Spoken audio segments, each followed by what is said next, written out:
নমস্কার সকলকে বন্ধুরা। আজ ভারত এবং ইংল্যান্ডের মধ্যে দ্বিতীয় টেস্ট ম্যাচের প্রথম দিনের খেলা শেষ হলো। বলা যেতে পারে এখানে ব্যাসবল ভার্সেস জ্যাসবলের প্রথম দিনের খেলা শেষ হলো। শুধুমাত্র আজকে ভারতের হয়ে ইয়াশাস্বী জয়সওয়ালই খেলেছে ইংল্যান্ডের বিরুদ্ধে, বাকি সবাই কিন্তু সুপার ফ্লপ গেছে।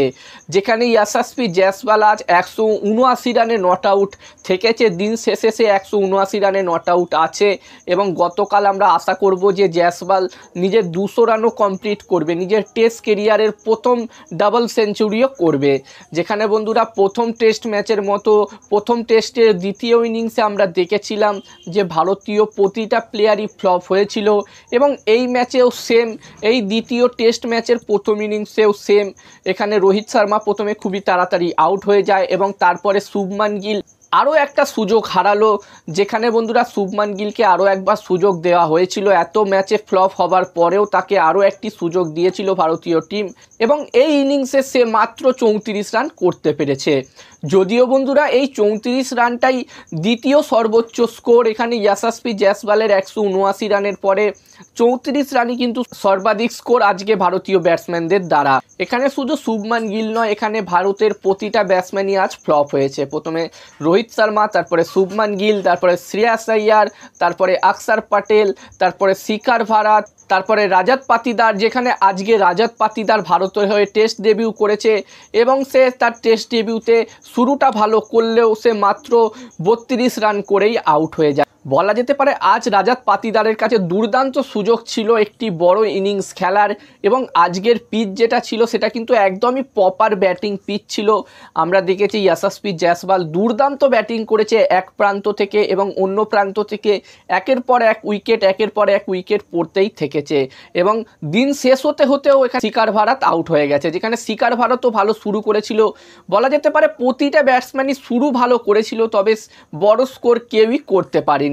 আরও একবার ভারতীয় ব্যাটসম্যানদের নিরাশাজনক পারফরমেন্স কিন্তু হয়েছে। এখানে ইয়াশাস্বী জয়সওয়ালকে ছেড়ে দিলে বাকি কোনো ভারতীয় ব্যাটসম্যান এই ইনিংসে সেরকম রান করতে পারেনি।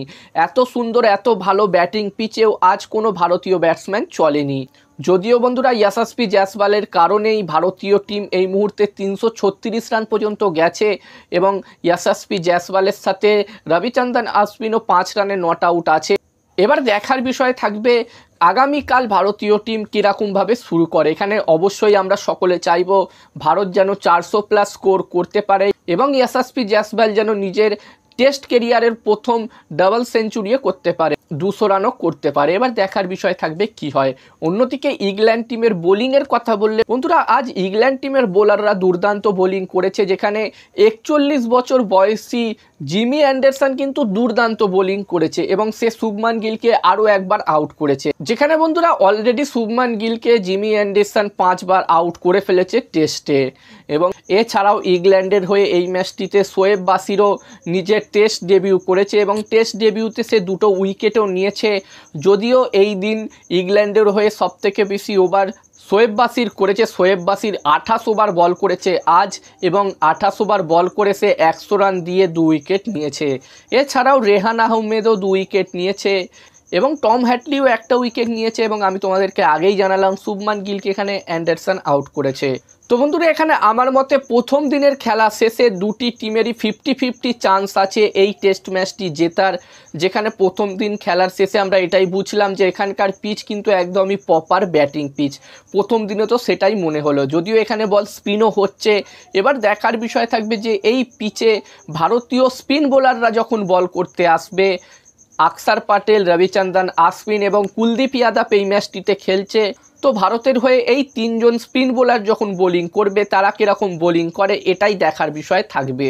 এই 3 জনের উপরই কিন্তু এই ম্যাচটা নির্ভর করছে যে এই ম্যাচটা ভারতীয় টিম জিততে পারবে কিনা। আর বন্ধুরা এখানে তোমাদের কি মতামত এই দ্বিতীয় টেস্ট ম্যাচের প্রথম দিনের ব্যাপারে তোমরা অবশ্যই কমেন্ট করে কমেন্ট বক্সে জানিও।